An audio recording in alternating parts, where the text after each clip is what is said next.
الله وبركاته. الحمد لله رب العالمين والصلاة والسلام على رسوله الأمين، أما بعد فأعوذ بالله من الشيطان الرجيم. بسم الله الرحمن الرحيم. واللاتي تخافون نشوزهن فعظوهن واهجروهن في المضاجع واضربوهن فإن أطعنكم فلا تبغوا عليهن سبيلا.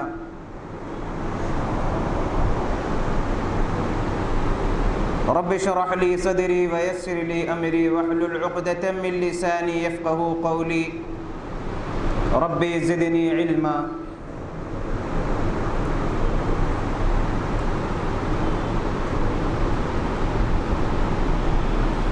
ہم نے نماز تراویح میں سورۃ النساء کی تلاوت سماعت فرمائی. سورۃ النساء معاشرتی آداب پر مشتمل سورت ہے، جہاں مختلف احکامات اس صورت میں بتلائے گئے، وہیں پر خاص طور پر معاشرتی اور عائلی مسائل پر زور دیا گیا. کل کے درس میں ہم نے سورہ نساء کی روشنی میں نکاح کے آداب اور اس کا طریقہ کار، معاشرے میں جو رسومات عام ہیں اس سلسلے میں، اس کے نقصانات اس سلسلے میں ہم نے سماعت فرمایا. مزید اسی نکاح کے سلسلے میں اور خاص طور پر ازدواجی حقوق زوجین کے سلسلے میں کچھ باتیں رکھنے کی کوشش کروں گا. سورہ نساء آیت نمبر 34 اور 35 اور پھر اس کا ابتدائی حصہ اسی بات پر اشارہ کرتا ہے کہ جہاں کئی حقوق مقرر ہے، وہیں پر حقوق زوجین کا بھی پاس و لحاظ رکھنا بے حد ضروری اور اہم ہے. کل کے درس میں ہم نے سنا تھا کہ معیار نکاح کیا ہونا چاہیے، دینداری کو ترجیح نہیں دینے کے کیا معاشرے میں نقصانات ہو رہے ہیں، اور اسی طریقے سے اسلامی نکاح کتنا آسان ہے اور کتنی سادگی کے ساتھ انجام دیا جا سکتا، اور موجودہ مسلمانوں کا نکاح کتنا مشکل ہے اور کتنے رسومات سے بھرا ہوا ہے.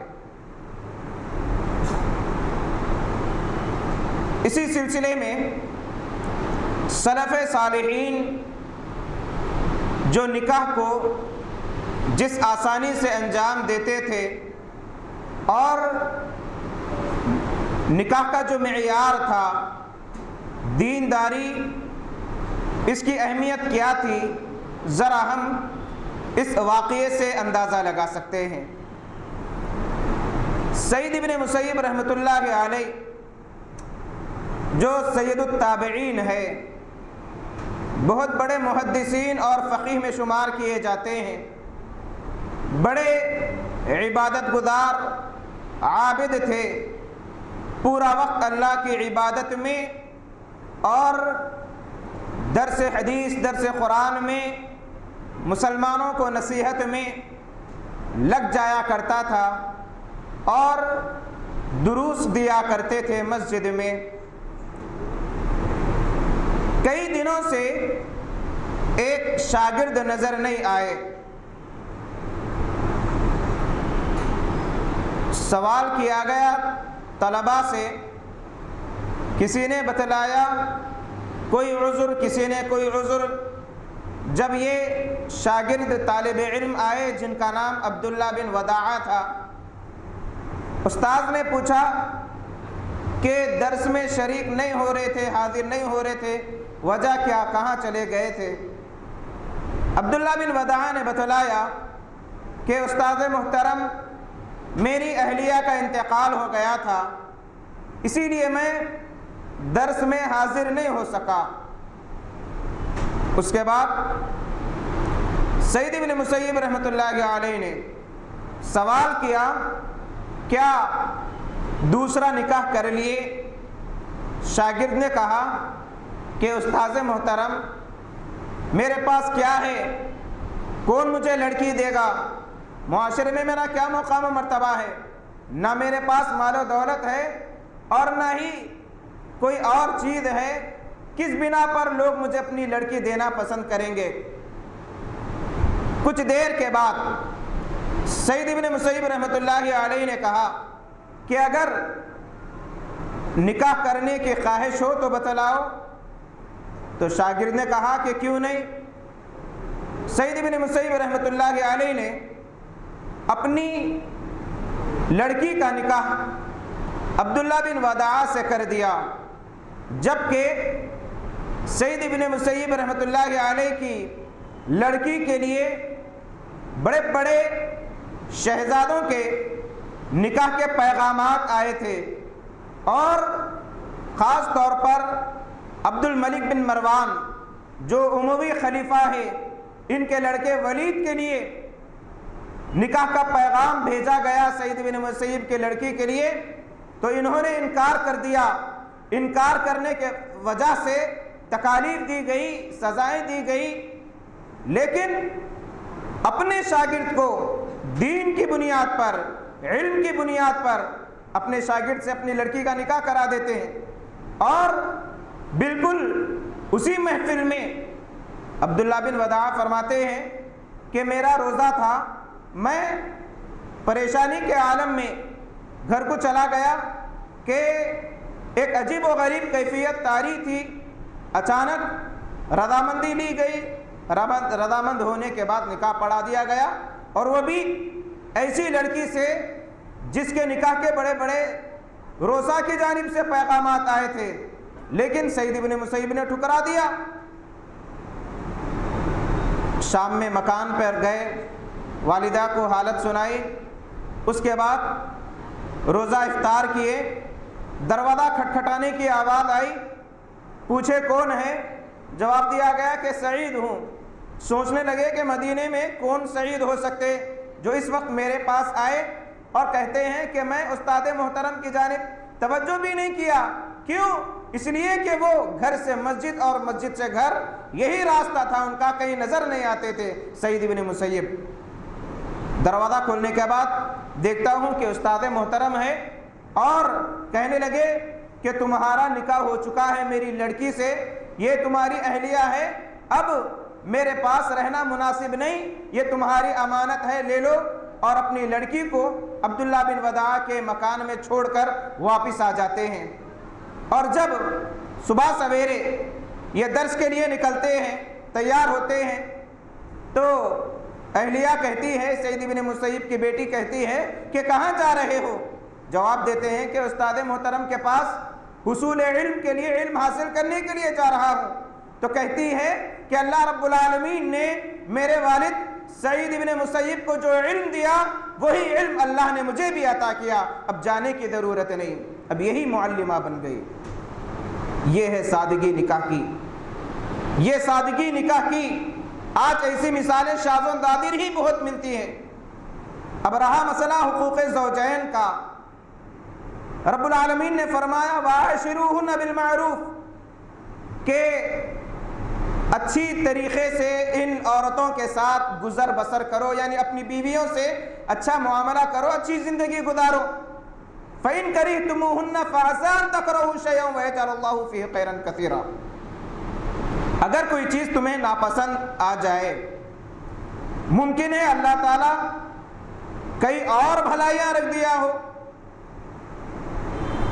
تو معزز سامعین، دیندار لڑکی اور دیندار لڑکا یہ بے حد ضروری ہے نکاح کے لیے، اس لیے کہ اللہ کے نبی صلی اللہ علیہ وسلم نے فرمایا الدنیا کلھا متاع، کہ دنیا پوری کی پوری فائدہ اٹھانے کی چیز ہے۔ وخیر متاع الدنیا المرأۃ الصالحہ، اور بہترین دنیا کی پونجی نیک عورت ہے، صالح عورت ہے، اور بہت سارے فضائل نیک عورت کے احادیث کے اندر بتلائے گئے۔ نیک عورت کوئی لڑکی اسی وقت بن سکتی ہے جب اس کی تربیت دینی نقطہ نظر سے بچپن ہی سے کی جائے اور شریعت کا پابند بنایا جائے، نیک اور صالحہ بنایا جائے، متقی بنایا جائے، دینی علم سے آراستہ کیا جائے اور باعمل تعلیم یافتہ بنایا جائے، تو یہی مستقبل میں بہترین بہن، بہترین ماں اور بہترین بیوی بن سکتی ہے۔ اگر نیم کا جھاڑ لگا کر آم کی توقع کریں گے تو یہ ناممکن ہے۔ جیسی تربیت نتیجہ ویسا ہمیں ملے گا اور نظر آئے گا۔ اسی لیے لڑکے اور لڑکیوں کی تربیت بچپن ہی سے کرنا چاہیے۔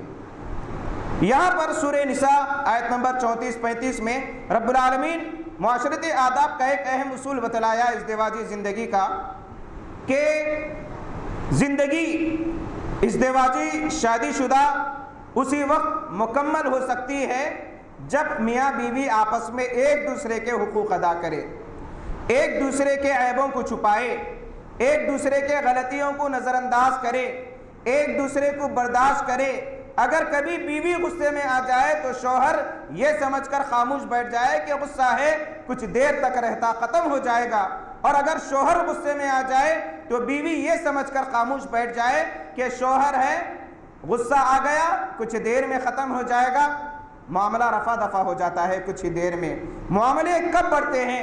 جب شوہر بھی غصے میں ہیں، بیوی بھی غصے میں۔ اینٹ کا جواب پتھر سے دیں گے، ڈرنے والے نہیں۔ جو ایسے نظریات قسم کے جو گھرانے ہوتے ہیں وہ نتیجہ خلا اور طلاق تک پہنچتا ہے۔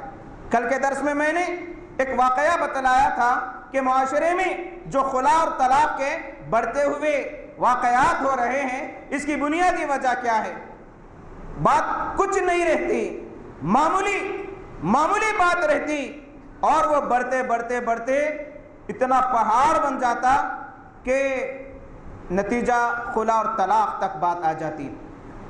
رب العالمین نے ایک اصول بتلایا شوہروں کے لیے، واللاتی تخافون نشوزہن، وہ شوہر جو اپنی بیویوں کے سلسلے میں ان کی بد دماغی یا ہٹ دھرمی سے پریشان ہیں، فعظوہن، پہلے انہیں نصیحت کرو، سمجھاؤ، اچھے سے اچھے انداز میں باتیں بتلاؤ، مان لے تو بہت اچھی بات ہے۔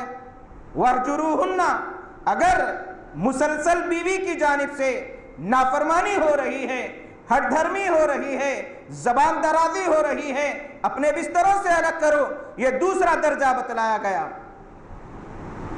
اس کے بعد اگر اس کے باوجود بیوی نہ مانے، وَاضْرِبُوهُنَّ، اس کی تفسیر میں بتلایا جاتا ہے کہ ہلکی سی مار مارو۔ یہ نہیں کہ شریعت میں اجازت ہے جانوروں کو مارنے کی طرح مارنا شروع کر دے، ہلکی سی مار مارو۔ فَإِنْ أَطَعْنَكُمْ، اگر بات مان لے، فَلَا تَبْغُوا عَلَيْهِنَّ سَبِيلًا، پھر وہی الفت و محبت کو برقرار رکھو جو پہلے تھی۔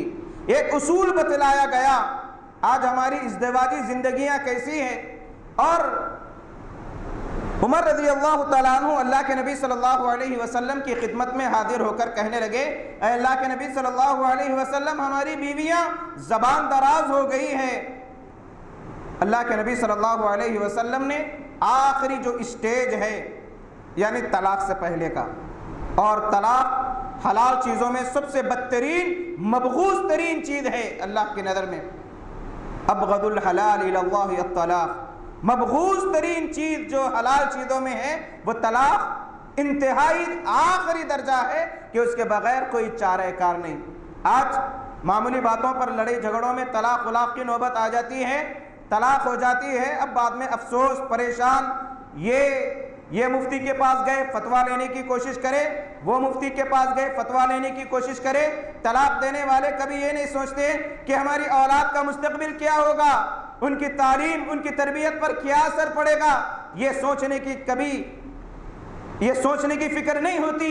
طلاق تو دے دیتے ہیں غصے میں، لیکن بعد میں جو پریشان ہوتے ہیں، اللہ رحم کرے۔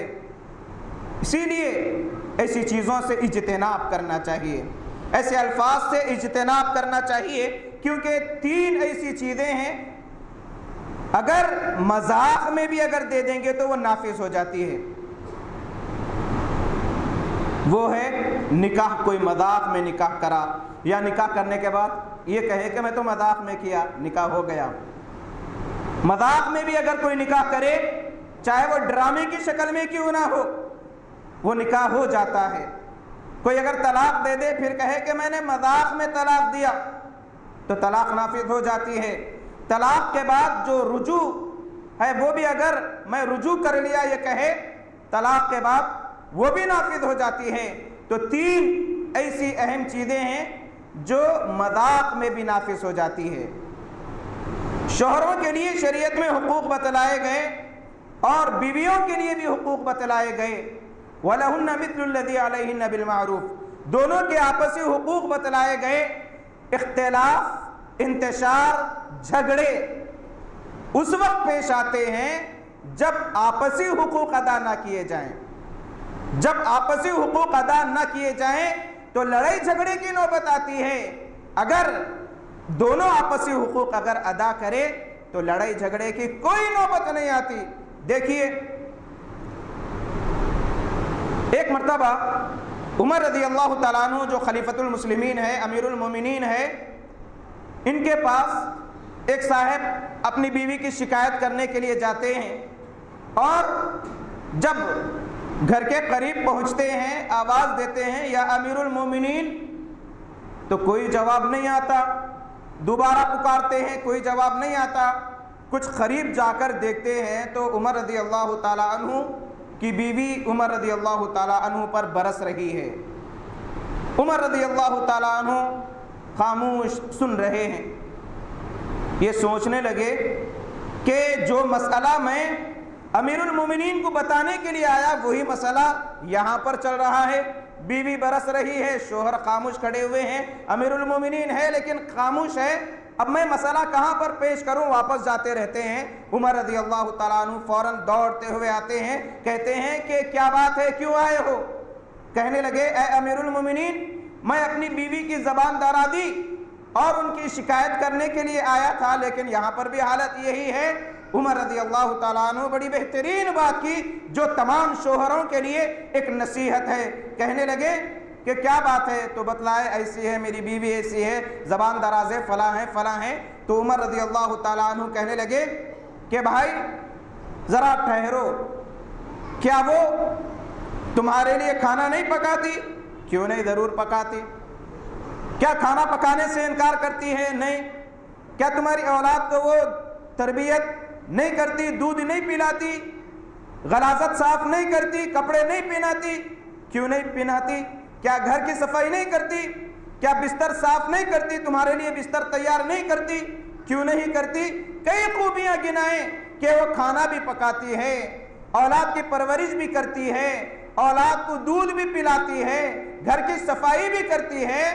تو میرے بھائی، ان خوبیوں کی وجہ سے عورت کی چند اگر زبان درازی کچھ ہو بھی جائے بحیثیت انسان تو برداشت کرنے میں کیا حرج ہے، جبکہ اوپر یہ فرض نہیں ہے اس کی چیزیں نصیحت کر کے بھیجا دیتے ہیں۔ تو یہ ہے ایک دوسرے کو برداشت کرنا۔ جب ایک دوسرے کو برداشت کیا جائے گا تو معاملہ اور ازدواجی زندگی سکون سے گزرے گی۔ آپس میں ایک دوسرے کو جب تک ایڈجسٹ نہیں کریں گے، اور شوہر صاحب باہر سے گھر کے اندر آئے اور آتے ہی باہر کا غصہ گھر میں نکالنے لگے، غضبناک ہو گئے، بیوی پریشان، بیوی بھی جواباں دینے شروع کر دی، بچے کونے میں دبک کر بیٹھ گئے، اب گھر کا ماحول جہنم بنا ہوا ہے، سب پریشان ہے۔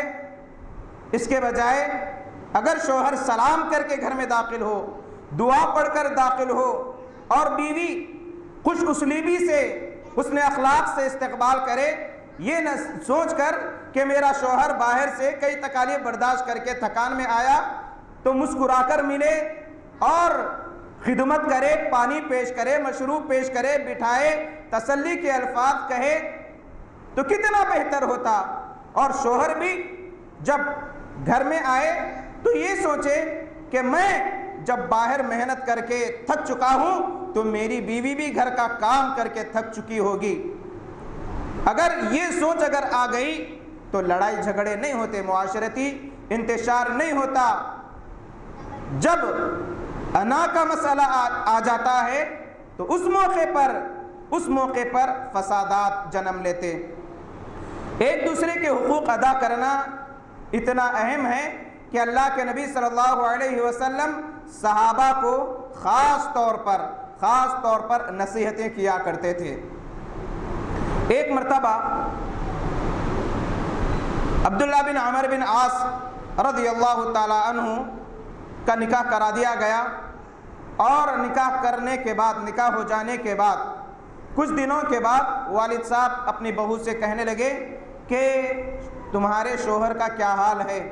بیوی کہنے لگی کہ بڑے متقی ہے، بڑے نیک ہے، دن بھر روزے رکھتے ہیں، شام میں قیام اللیل کا اہتمام کرتے ہیں، لیکن اب تک ہماری بات نہیں ہوئی صحیح طور پر، گوشے تنہائی میں نہیں آئے۔ غضبناک ہو جاتے ہیں اور ڈھونڈتے مسجد میں پہنچ جاتے ہیں کہ بیٹے عبادت میں لگے ہوئے ہیں، ڈانٹتے ہیں، نصیحت کرتے ہیں، اور اللہ کے نبی صلی اللہ علیہ وسلم کے پاس جا کر اپنے لڑکے کی شکایت کرتے ہیں کہ میں نے شادی کیا لیکن وہ تو اللہ کا تو حق ادا کر رہا ہے لیکن بیوی کا حق ادا نہیں کر رہا، دن میں تو روزے رکھتا ہے اور رات میں قیام اللیل کا اہتمام کرتا، پورا وقت عبادت میں لگا دیتا ہے۔ اللہ کے نبی صلی اللہ علیہ وسلم نصیحت کرتے ہیں، ان لنفسک علیک حقا، تمہارے اوپر تمہارے نفس کا حق ہے، ولزوجک علیک حقا، تم پر تمہاری بیوی کا حق ہے، اور تم پر تمہارے مہمان کا حق ہے، تم پر تمہارے گھر والوں کا حق ہے، رشتہ داروں کا حق ہے۔ کئی حقوق اللہ کے نبی صلی اللہ علیہ وسلم گنا دیتے ہیں۔ اسی طریقے سے ایک مرتبہ مسند احمد کی روایت ہے، یہ سلمان رضی اللہ تعالی عنہ ابو الدرداء رضی اللہ تعالی عنہ کے پاس آتے ہیں، اور یہ وہ ابو الدرداء ہے کہ اللہ کے نبی صلی اللہ علیہ وسلم ان میں ابو الدرداء رضی اللہ تعالیٰ عنہ اور سلمان رضی اللہ تعالیٰ عنہ میں مواقعات کرایا، یعنی بھائی بنا دیا، مہاجرین اور انصار کو جوڑ کر بھائی بنا دیا تھا، اور وہ بلا تکلف گھروں میں آتے اور بات چیت کرتے۔ تو درداء رضی اللہ تعالیٰ عنہ کو دیکھا کہ بالکل پرانے کپڑے پہنے ہوئے ہیں، بغیر زیب و زینت کے، کیونکہ عرب میں جو شادی شدہ عورت ہوتی وہ بغیر زیب و زینت کی رہتی ہی نہیں، وہ دستور تھا۔ پوچھنے لگے، اے درداء کیا بات ہے، بالکل رکھی سکھی حالت میں ہو، کوئی زیب و زینت نہیں، ابو الدرداء کہاں ہے؟ کہنے لگے کہ باہر گئے ہوئے ہیں۔ جب بیوی کہنے لگی درداء رضی اللہ تعالیٰ عنہ کہ تمہارے بھائی کو مجھ سے کوئی تعلق نہیں ہے، وہ بس عبادتوں میں لگے ہوئے رہتے ہیں، میری جانب التفات نہیں کرتے، تو میں کس کے لیے تیار ہوں، کس کے لیے زیب و زینت کروں، اس لیے میں یوں ہی اپنی زندگی گزار رہی ہوں۔ فوراً ابو الدرداء رضی اللہ تعالیٰ عنہ آئے، اور آنے کے بعد سلمان رضی اللہ تعالیٰ عنہ انہیں نصیحت کرنے لگے کہ بھائی یہ کیا ہے، بہن نے شکایت کی آپ کی کہ آپ حقوق ادا نہیں کرتے، کیوں توجہ نہیں دیتے؟ جیسے اللہ کا حق ادا کرنا ہے ویسے بیویوں کا بھی حق ادا کرنا ہے۔ اور اللہ کے نبی صلی اللہ علیہ وسلم نے خاص طور پر نصیحت بھی کی، استوصوا بالنساء خیرا، کہ عورتوں کے ساتھ اچھا سلوک کرو، حسن سلوک کرو۔ فَإِنَّكُمْ أَخَذْتُمُوهُنَّ بِأَمَانِ اللَّهِ، اس لیے کہ تم نے اللہ کی امانت میں انہیں لیا، وَاسْتَحْلَلْتُمْ فُرُوجَهُنَّ بِكَلِمَاتِ اللَّهِ، اللہ کے کلمات کے ذریعے ان کی شرمگاہوں کو تم نے حلال کیا۔ تو جب ایک اجنبی عورت اپنا سب کچھ چھوڑ کر تمہارے پاس آتی ہے تو تمہاری ذمہ داری ہے کہ تم اس کا پورے کا پورا پاس و لحاظ رکھو، اس کا خیال رکھو۔ مزید اللہ کے نبی صلی اللہ علیہ وسلم نصیحت کرتے ہوئے فرمائیں کہ عورت ٹیڑھی پھسلی سے پیدا کی گئی، اور پھسلیوں میں سب سے اوپر کی جو پھسلی ہوتی ہے وہ ٹیڑھی ہوتی ہے، اور اگر پھسلی کو سیدھی کرنے کی کوشش کرو گے تو وہ ٹوٹ جائے گی، توڑ دو گے۔ اسی لیے عورت کی مثال بھی پھسلی کی طرح ہے، اسی لیے عورت کو اسی حالت میں اس سے فائدہ اٹھاؤ اور اس حالت میں اس کے ساتھ زندگی بسر کرو۔ اگر سدھارنے کی کوشش کرو گے، ڈانٹ ڈپٹ کرو گے تو اور ٹیڑھی ہو جائے گی، معاملے اور بگڑ جائیں گے۔ اسی لیے اللہ کے نبی صلی اللہ علیہ وسلم وقتاً فوقتاً صحابہ کو حقوق کے سلسلے میں نصیحت کرتے۔ خیر، یہاں پر جب ابو الدرداء رضی اللہ تعالیٰ عنہ کو یہ نصیحت کیے، اور ایک بات یہ ہے کہ عام طور پر ہمارے معاشرے میں زیب و زینت کا رواج نہیں ہے، خاص طور پر ازدواجی زندگی کے بعد جب دعوتوں میں جانے کی باری آتی ہے تو پوری تیاری ہو جاتی ہے، بیچارے شوہر پریشان ہیں کہ اتنی تیاری کے ساتھ دعوت میں جا رہے ہیں، کبھی ہمارے لیے ایسا تیار نہیں ہوئے۔